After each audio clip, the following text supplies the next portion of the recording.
Octobre 95, commune de Lac Daria dans la région de Palestro, aux confins de l'Algérois et de la petite Kabylie. Ces hommes-là ne sont ni des soldats ni des gardes communaux, ce sont de simples villageois, paysans, instituteurs, employés, conducteurs de travaux, étudiants et anciens maquisards.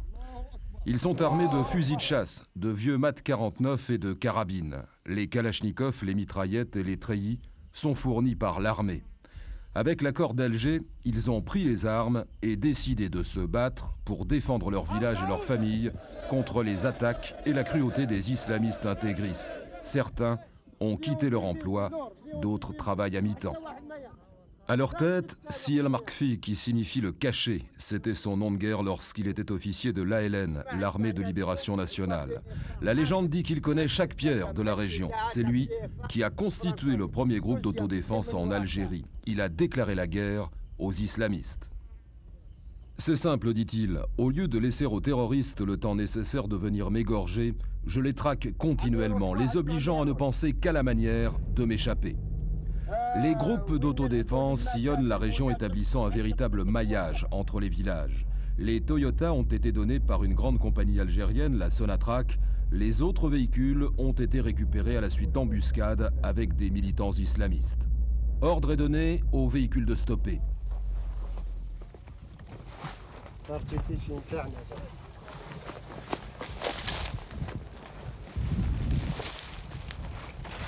En contrebas de la route, on a signalé la présence d'engins explosifs.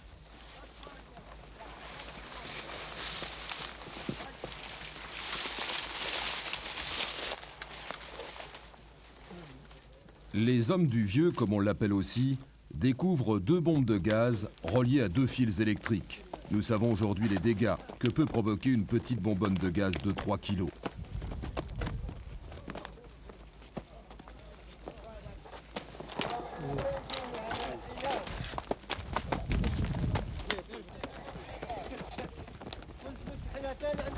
Ces bombes ont été transportées et dissimulées la nuit précédente ou l'avant-veille. Un artificier se chargera de les faire exploser.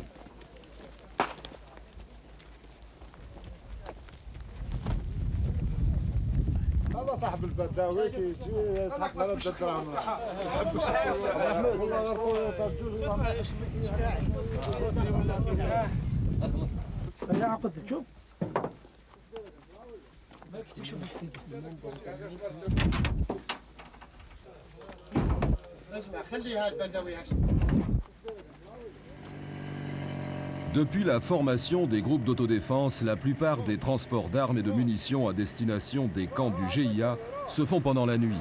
En plein jour, un étranger ou un suspect serait très vite repéré. Mais les Français s'en souviennent. On ne peut pas contrôler toute la grande région de Palestro.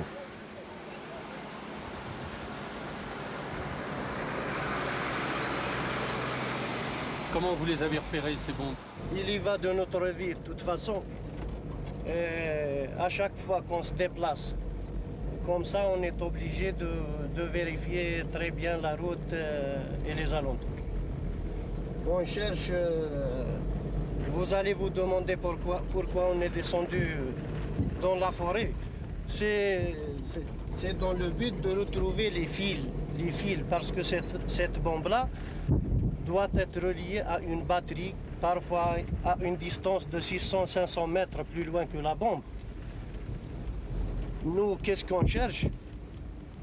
On cherche le fil électrique qui doit servir à l'explosion. Bouderbala. El Markfi est né dans ce village il y a 58 ans. Ancien commandant de compagnie du 5e bataillon, il quitte l'armée en 62. Père de 7 enfants, il vit tranquille dans son village jusqu'en 1991, date à laquelle il échappe à un premier attentat.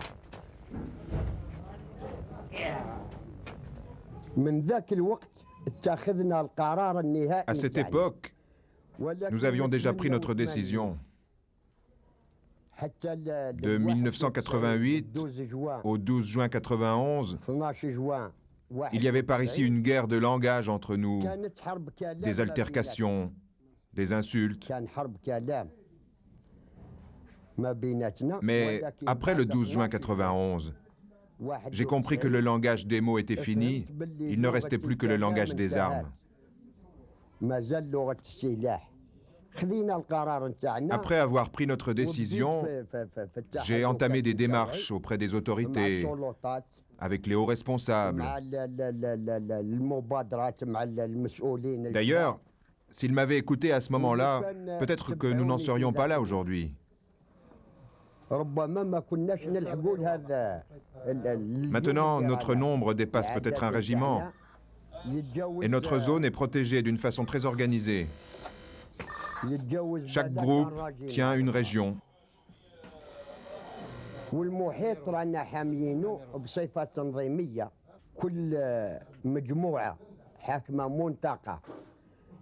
sommes environ 800 hommes et nous sommes maintenant capables d'étendre notre périmètre et d'augmenter notre effectif à 5000 hommes dans cette région.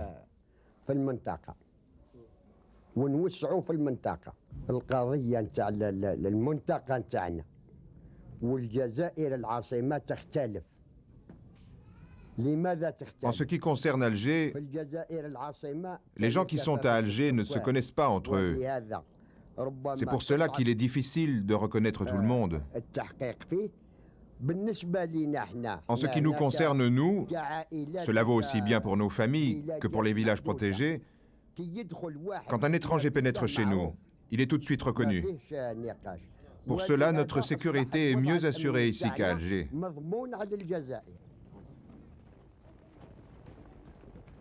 Arkoub, à quelques kilomètres de Bouderbala. Il est tout juste 8 heures, les écoliers se pressent pour les premières classes de la journée. Les villageois, en treillis et armés, surveillent l'entrée et la sortie des classes depuis que le GIA interdit aux parents d'envoyer leurs enfants à l'école et aux instituteurs d'enseigner.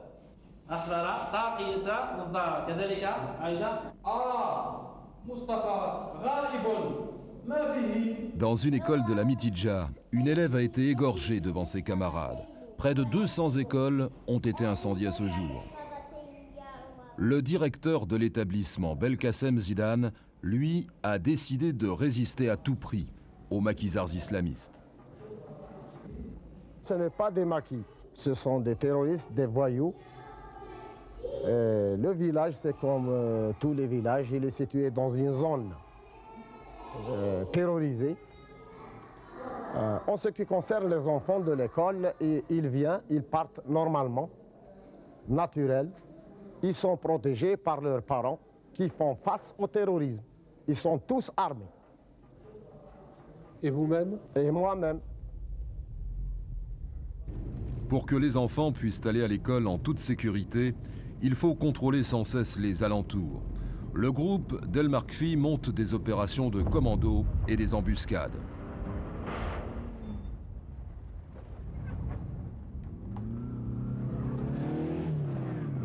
L'explosion d'une bouteille de butane dans la montagne déclenche immédiatement une opération de ratissage.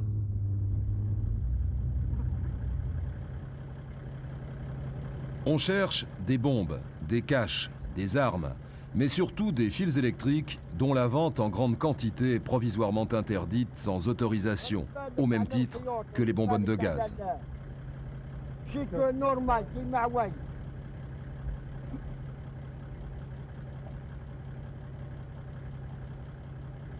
Ces interventions ne portent pas toujours leurs fruits, mais il en faut plus pour décourager ceux qui forment le noyau dur du premier comité d'autodéfense de Palestro.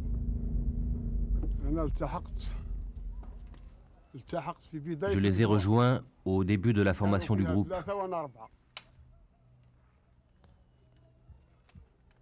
Ils étaient 3 et moi le 4e.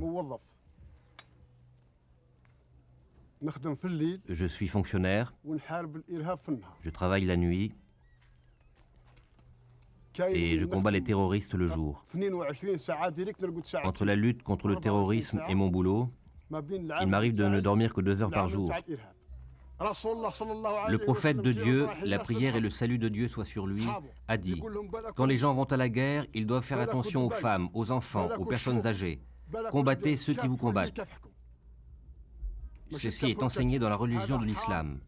Or, ces gens-là, s'ils ne te trouvent pas, ils tueront ta femme. S'ils ne trouvent pas ton épouse, ils tueront tes enfants. Et s'ils ne trouvent pas tes petits, ils tueront ton âne et tes bêtes.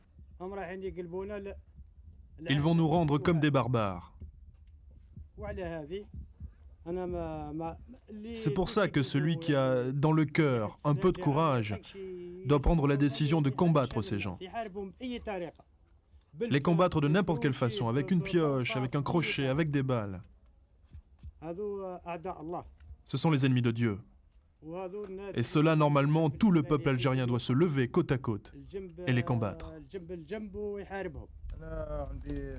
Moi, ça fait 18 mois que j'ai rejoint le groupe. J'ai une famille, une femme et un enfant.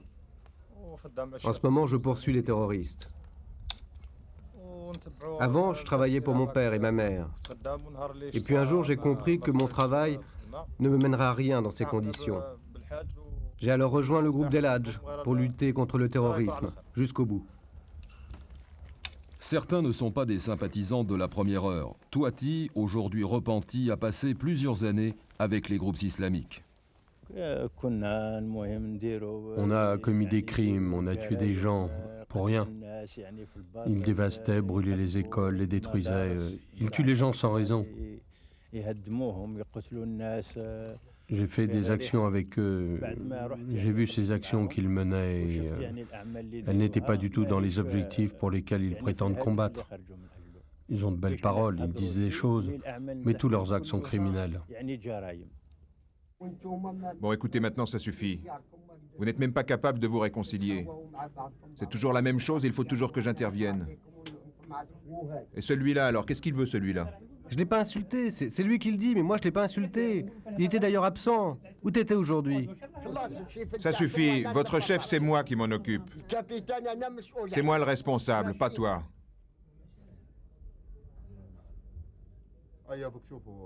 Bon, maintenant, on trouve une solution, que tout soit clair pour chacun. Comme ça, personne ne pourra dire « je n'ai rien fait, j'étais pas là ». Celui-là, en plus, il n'a ni argent, ni grade sur sa tenue. Qu'est-ce que vous voulez de plus?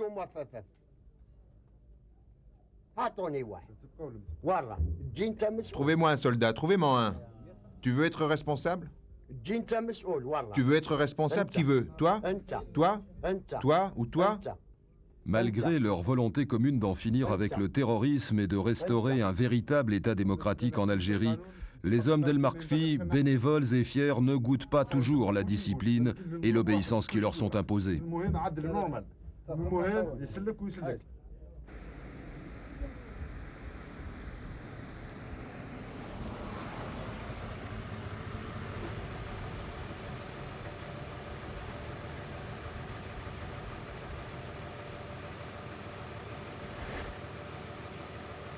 Il s'appelle Mouloud.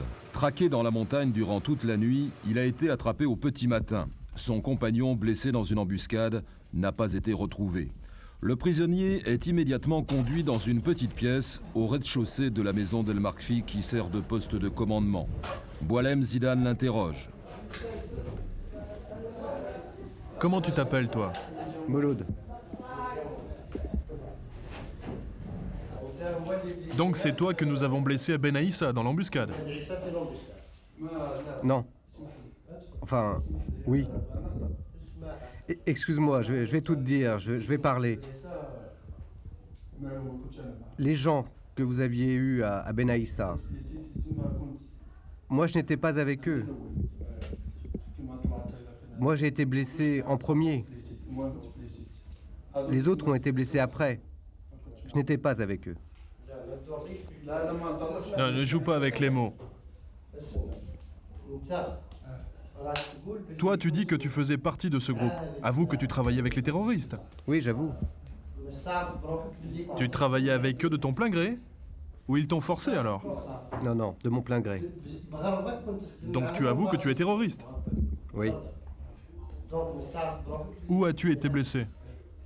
Montre-nous, lève-toi. Une balle est rentrée et puis elle est ressortie. Oui, et puis après ils m'ont amené à El Talba. Ils t'emmenaient à El Talba, mais où? Dans une maison. Une maison, et quelle est cette maison? Cette maison, je ne connais pas son propriétaire. Que font-ils dans cette maison? Ils soignent des gens, Qui est soigné? les blessés, Quels blessés? les terroristes. Tu savais que c'était l'armée, pourtant tu t'es sauvé. Tu étais sûr que c'était eux? J'étais sûr et pas sûr, et puis quand on m'a dit arrête, Explique-moi, si tu vois des terroristes dans la forêt, tu te sauves, oui ou non? non, je me sauve pas. Tu ne te sauves pas. Mais là, tu t'es sauvé parce que tu es un terroriste et tu as eu peur. Oui. Donc c'est bien de ta faute si tu as été blessé. Non, mais j'ai eu peur qu'on m'attrape, qu'on m'interroge. Donc ils t'ont pas forcé. Ils t'ont pas forcé. Non, ils m'ont pas forcé. Et aujourd'hui, tu as eu peur de tout avouer. Peut-être tu nous mens. J'ai pas peur, je mens pas, je te jure. Ils t'ont menacé pour que tu dises ça. Personne ne m'a menacé. Tu avoues, tu reconnais. Oui, j'avoue. Tous ces hommes sont suspectés d'appartenir au GIA, d'avoir commis des attentats. Ils sont recherchés sans relâche. 30 ont déjà été abattus, 11 autres capturés et remis à la gendarmerie. C'est un tract terroriste que vous voyez ici, qui date du 8 août 1995, signé par Abou Abdelrahman Amin, comme vous voyez ici. Il porte le numéro 39.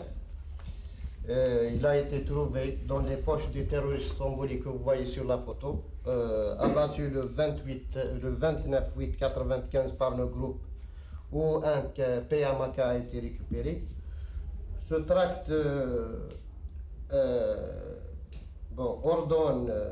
demande aux Algériens ou les ordonne sous la menace de ne pas s'approcher des urnes, sous peine de mort. Également un bout de papier récupéré auprès d'un terroriste. Tout ça, vous avez trouvé ça dans des cages de terroristes? Non, des poches de terroristes abattus, dans leurs poches, qui dit voter ou ne pas voter. Vous, fils de De Gaulle, nous sommes derrière vous, nous vous tuerons jusqu'à l'instauration de l'État islamique. Bon, c'est un ensemble de piles plates de 4,5 volts chacune, qui sert à provoquer des explosions.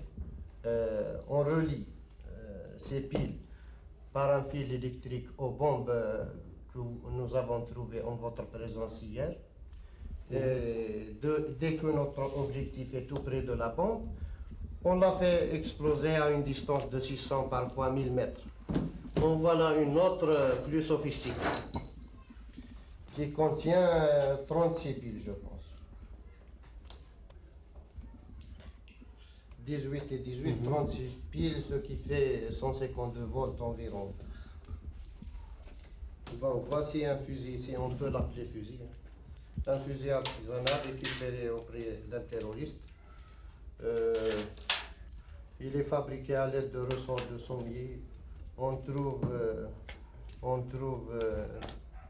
des ressorts, un percuteur, un clou plutôt, qui sert de percuteur. On ne peut utiliser qu'une seule cartouche, comme ça. Ça tire qu'une seule fois? Qu'une seule fois. Après, comme ça. Et voilà ce qu'on fait.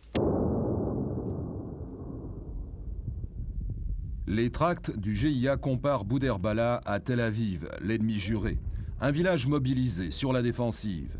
Les patrouilles se relaient pour permettre au village de rester un vrai village et non une forteresse assiégée. La population de Bouderbala, quelque peu timorée à l'annonce de la formation d'un comité d'autodéfense, s'est au fil des mois rangée aux côtés du vieux.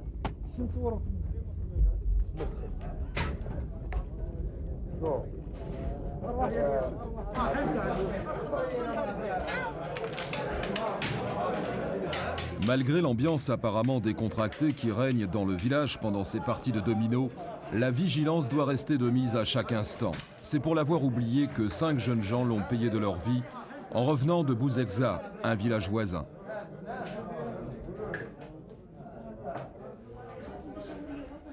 Ce soir-là, le journal télévisé de 20h ne relatait pas d'incident majeur. Tous les candidats à la présidence, dont Reda Malek, le président de l'ANR, farouchement opposé aux fondamentalistes, estimait passer haut la main le cap des 75 000 signatures. Le lendemain, l'ancien ministre Abou Bakr Belkaïd était assassiné en plein Alger devant plusieurs personnes. La plupart des attaques contre les villages ont lieu la nuit et par surprise. Des embuscades sont tendues dans les montagnes. À Bouderbala, de petits groupes armés désignés à tour de rôle montent la garde. Il y a plus d'un mois, à la nuit tombée, à une dizaine de kilomètres d'ici, le village de Boukram a été attaqué par 150 islamistes armés. Une opération d'envergure, une boucherie, un carnage.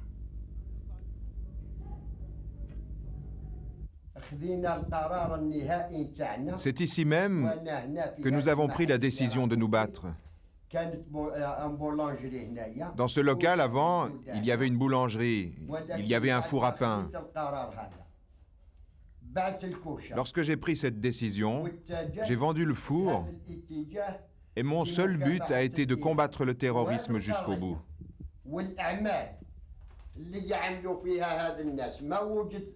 Que ce soit au nom de la religion chrétienne, islamique ou catholique, personne n'a le droit de commettre de tels actes.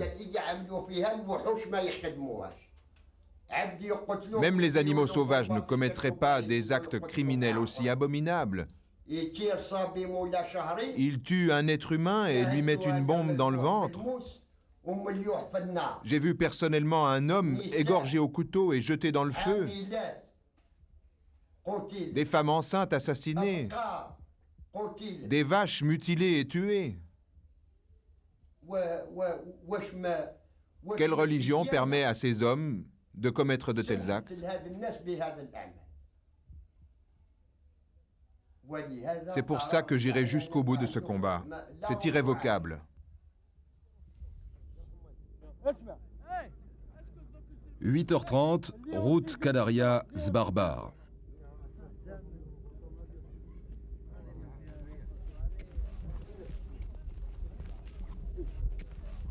Après recoupement des renseignements fournis par différents prisonniers, les hommes d'Al-Markfi ont déclenché depuis la veille une vaste opération en montagne.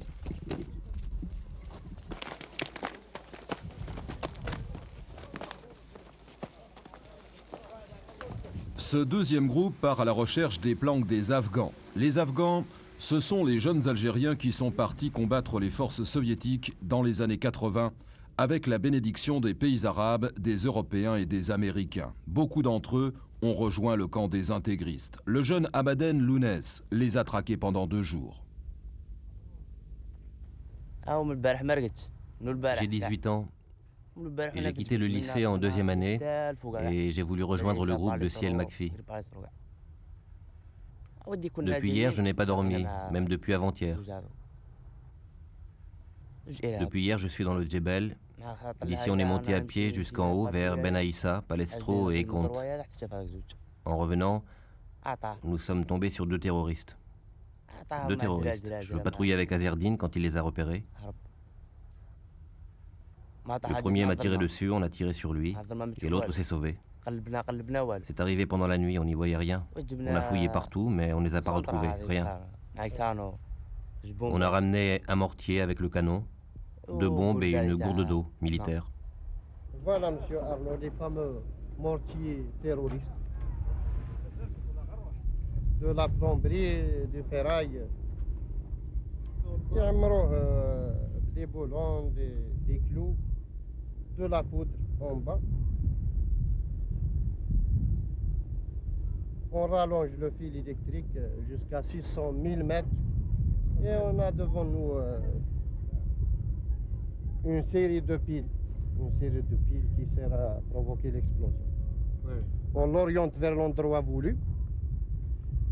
On le cale très bien avec, à l'aide de ces morceaux de ferraille. Et dès que notre cible est dans sa ligne de mire, on provoque l'explosion à 1000 mètres. Et on se taille comme même pas un lapin. Les lapins, comme dit Boualem, ne se promènent pas sur les routes. Ils sont pour la plupart cachés dans les gorges de Palestro, dans les montagnes et les forêts de Zbarbar et de Bouzekza. Mais leurs coursiers, leurs tracts, leur ravitaillement en nourriture, en vêtements, en munitions passent par la route.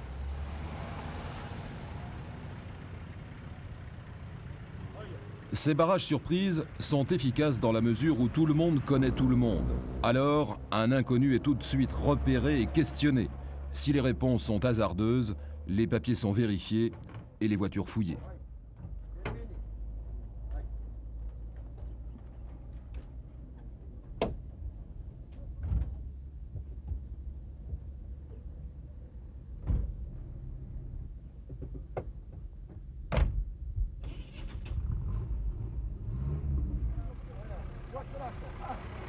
Lac Daria, ancienne ville de Palestro. Il y a à peine un an, Lac Daria était sous la coupe du GIA. Les groupes d'autodéfense appuyés par l'armée ont libéré la ville. Une ville, une région, ce n'est pas bien sûr toute l'Algérie. Et El Makfi le dit, il ne rendra pas ses armes avant la mort du dernier terroriste. Nous nous battons pour éradiquer le terrorisme. Nous nous battons pour que l'on ne tue plus une seule femme, un seul médecin, un seul enseignant, un seul journaliste. Nous nous battons pour en terminer avec ces terroristes. Après, chacun retrouvera son travail et moi, je retournerai avec mes amis au travail de la terre. Pour l'heure, El Makfi est condamné à mort par les plus hautes instances du GIA. Il n'est pas évident que l'élection présidentielle du 16 novembre y change quelque chose.